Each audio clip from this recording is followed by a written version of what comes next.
Hey, what's going on, chess lovers? This is Maurice Bishop Chess. Y'all know my slogan: "Life is a game of chess."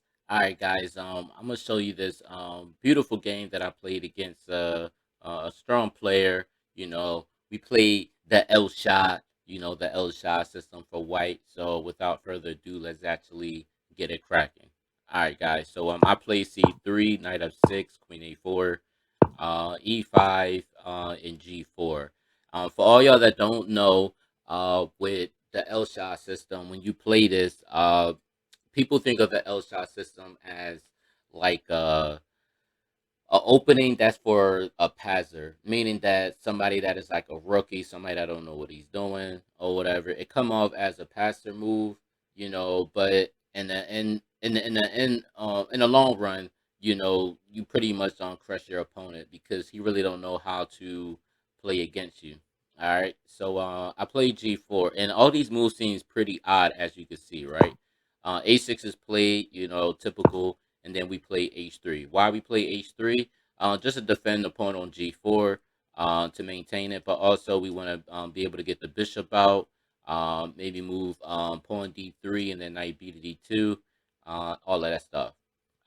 Again, guys, if you haven't seen, the Elshad system, definitely go on my playlist. I have a lot of the Elshad system openings and live games of me playing the Elshad system for white and black. All right. So my opponent plays bishop e7. I play bishop g2. He castles kingside, and I go d3. C6 is played. Usually black plays c6. This is usually a logical move. Usually when they play c6, they may want to go b5 or they may want to go d5.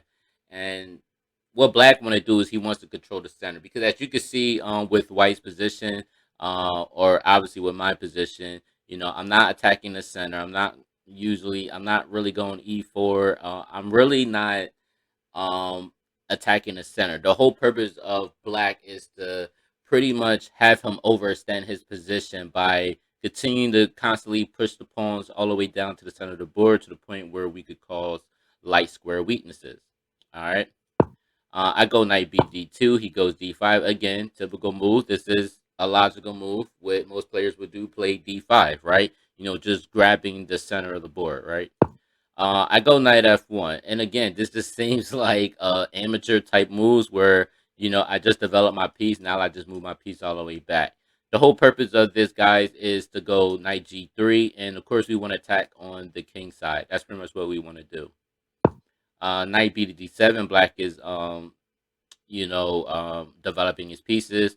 He has options going knight b6 and knight c5, which is again logical moves. I go knight g3. He goes knight c5. I go queen c2. A5 is played, and he only played a5 to prevent me from going b4. But of course, that's not what we want to do anyway. We go knight f3. Now, with us developing a knight on f3, now we're actually attacking the pawn on e5. Queen c7 is played, defending this pawn on e5, and I immediately go d4. Now, for all y'all that read the Elshad system book, they really talk about pawn moves on d4, because they usually don't do that. But in some games that you read in the book, sometimes they will go d4, sometimes they will go e4. Obviously, not e4 in this position, but sometimes when the position is ready for it, they'll play e4 or d4. In this position, I played d4. Why d4? Because if he again overextends by pushing on moves like e4, I do get the move with knight e5, which is a very very great post for the white knight, which is very good, definitely. And then of course I could go f4 if I want to, but obviously not in this position yet, you know. Or um, in some other cases, I've seen knight h4 where black sack. Like for instance, if knight h4, knight captures g4. I have seen this before, where where they try to sack, but it's usually a mistake. But it's always a mistake though, because they think that if you go knight captures g4, they'll be able to win this knight. But they keep forgetting that if I take back with the pawn, I have my rook here. You know what I mean? So knight h4, and I actually seen this in one of the actual Elshad sister game where he does play knight g4, and a person blunder by going knight capture g4, thinking that he can win his knight on h4, but it doesn't happen because he missed the pawn take, and then rook catches h4. I don't know. Elshad system would give people tunnel vision. As you play more of it, you'll see a lot of opponents making mistakes like that. All right. So, but if you would have asked me what would I would have done, I would have played knight h4. I would have never played knight e5. I would have just played knight h4, just going knight f5.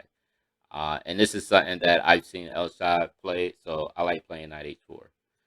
All right, but anyway, he doesn't do that. He actually takes my pawn, and I actually takes with the knight. And the whole point of taking back with the knight is, again, guys, because this f5 post is very beautiful. And then also, guys, I do have moves like g5 as well, so I have a lot of options. My opponent decides to go knight e6. Instead of taking on this knight, I decide to go knight f5. I am hitting this dark square bishop. Uh, I mean, I really don't want to. Obviously, I don't really want to take the dark square bishop due to the fact that, I mean, this is an active knight. It's a very good knight, so I want to keep this knight on f5 as long as possible. But of course, my opponent, I guess he thought I was going to take his bishop, which is why he moved to bishop c5, try to put his bishop on an active square with a focal point on f2. That was one of the reasons, and I just castled kingside.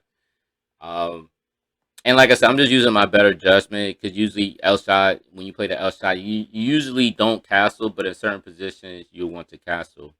But me studying a little bit more, actually not a little bit more, a lot more.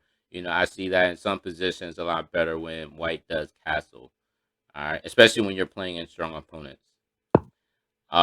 He goes knight f4, trying to get my light square bishop. And again, guys, when you're playing the L shot system, you don't want to lose your light square bishop, because that's the whole part of the L shot. In certain positions, you can give up your light square bishop, depending on the position. But in this type of position, you don't want to give it up. So that's why I go bishop catches f4. Queen catches f4, and I go e3, kicking the queen back. But also, guys, I want to make sure that my king is really safe and is solid. And then, of course, with the pawn on c3 and a pawn on e3, it does give this, if I decide to go with the knight on d4, it's actually very strong.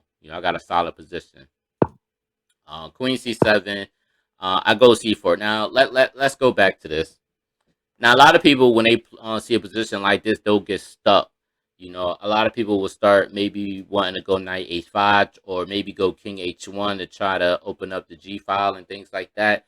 This does take a little bit more time to do.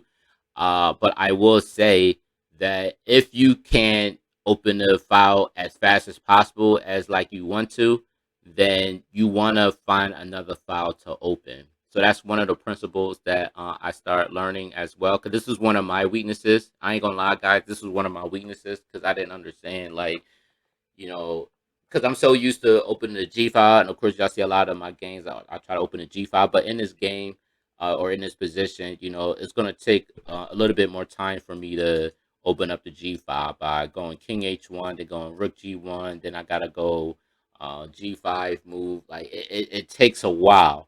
So if it takes you a while for you to open up the G file, you need to find another file to open.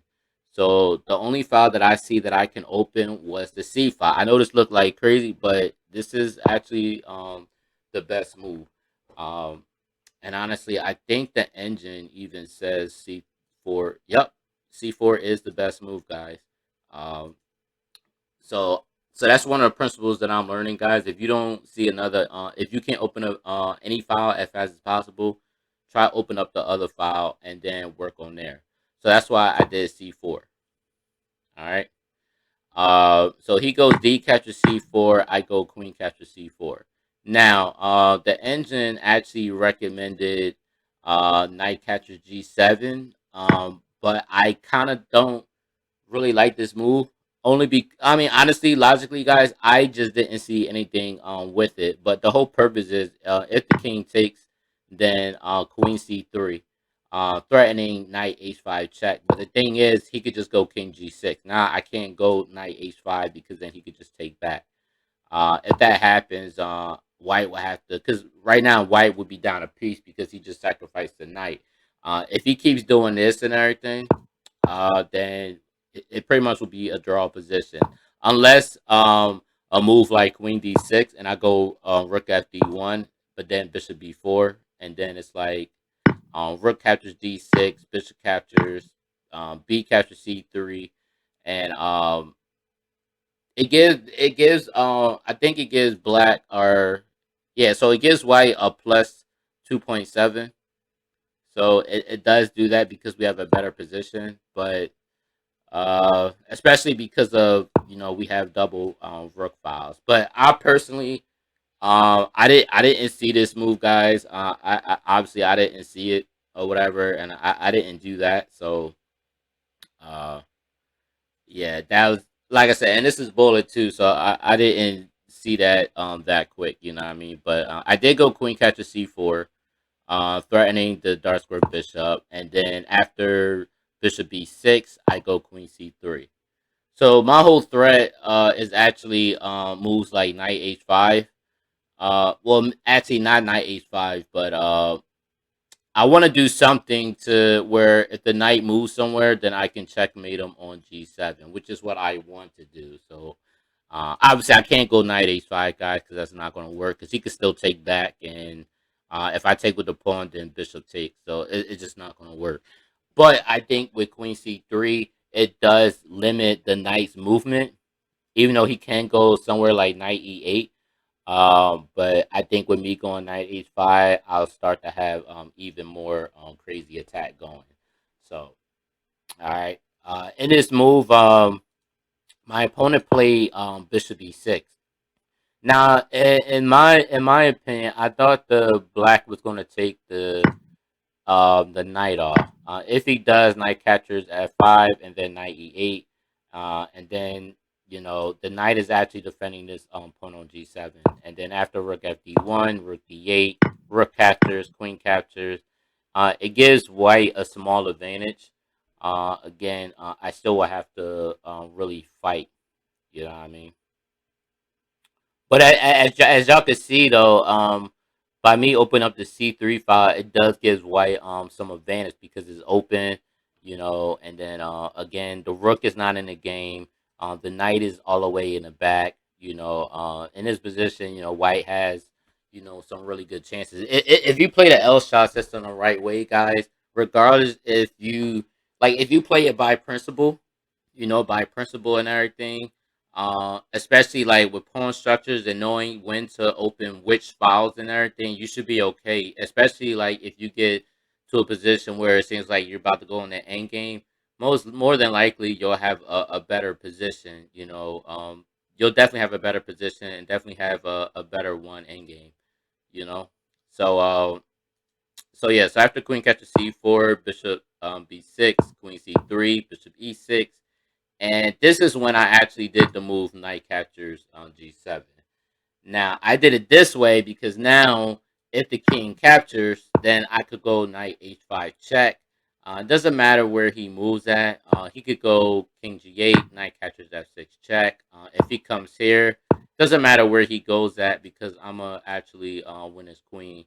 Um, I mean, I just thought about stuff like after this check, if he does come somewhere like here, but wouldn't really matter. I'd rather just win a queen because then I gotta go take rook captures. Yeah, so I'm not gonna really. I mean, you could come here and then queen g7. Yeah, he wouldn't even have to take the knight. He could just go queen g7 and it's okay. So yeah, knight h5 wouldn't work, but yeah, it doesn't matter where he goes. King g7, king h8. We're just gonna win a queen, and that's just personally what I would do. All right. So that was my threat. With the knight captures g7. That's what I was threatening. So what my opponent did is he goes knight d5, attacking my queen. And of course, guys, I told y'all, usually we want to keep our light square bishop on the board, but because we already have an attack on the king and everything, we actually have the ability to actually give up this light square bishop. We're not really giving up, but we are taking a knight, the strong knight, and just taking that off his hands. All right. So bishop captures d5, bishop captures d5, and then I just go knight g5. As you can see, I'm threatening checkmate on g7. My opponent tried to stop it by going f6. And of course, guys, I'm actually doing more damage by going knight captures f6. I want a pawn. King f7, and I go knight h5. So now I'm defending this knight on f6, double defending with the queen and with the knight. And then also, guys, I may have threats like queen on d3, threatening queen h7, or maybe just bringing a rook and a file and all. So I got different options, right? So bishop e6 is played. I play rook fd1, um, and then rook a d8. All right, guys, this is the man. This is the move, guys, that I played in this game. Um, knight d7. Now the engine actually did say knight h7. It did say that. I didn't choose that one. I just decided to go knight d7. I thought this was a lot better, only due to the fact that this is kind of like a or a decoy, because I am threatening queen f6 check, which is what I want to do. But yeah, I played knight d7. So my opponent actually played rook captures d7. Now you're probably wondering what happened if he would have just took bishop captures d7. If he plays that way, then we actually still go queen f6 check, king e8, and then knight g7 is checkmate. All right. Yeah. So, and then another thing is, if and then of course, like I said, my opponent does play rook captures d7. I decided to go queen f6. My opponent played king e8, but if he would have played something like king e8, it doesn't matter, because we'll just go queen captures e6 check. If he decides to go rook f7, then we have the move rook d7. You're probably wondering what the heck is going on. Well, rook d7 is a very, very powerful move, because even if queen captures d7, we have knight f6 check. Obviously, the rook can't take the knight because the queen is pinning this. The queen is pinning the rook, so he can't do anything with that. So if it goes king g7, then we just take the take the queen off. And then of course, guys, if he decides to go rook captures f2, I mean, obviously we're threatening the rook on, or we're threatening to take the rook with the knight that's on d7 with knight captures f8. So we're actually hitting um the rook on f8, and of course, we still have another rook too. So we still have a rook on a1 that we could get in the game easy. And again, guys, this is a pretty much a one game for white in this position. All right. But in this position, my opponent played king e8. I played queen captures e6 check, rook e7, and then I go knight g7 checkmate, which is how I won. Now, you're probably wondering, what if he just goes king d8, which was actually the better move. If he would have just did it that way, that would have been obviously a lot better. Knight f6. Obviously, you don't want to take because of rook captures d1 check. And of course, guys, this would pretty much be checkmate, because really nothing that he could really do, except for maybe bring this over, rook captures, and then he has to come here. Then this would be checkmate. Uh, Yeah. So, and then after knight f6, like I said, it doesn't really matter what he does, because again, if he moves the king d7, then obviously we can just literally just take off the rook on d7. We're hitting a rook, but also we're threatening to discover capture check with knight b6 on check with a double check from the knight and from the queen. So again, this is just a win-win situation for white, and black is pretty much going to lose. Even if after knight f6, if rook captures f6, we still have queen captures f6 check, king c8, and then of course queen captures a6, and of course white will also win this game as well.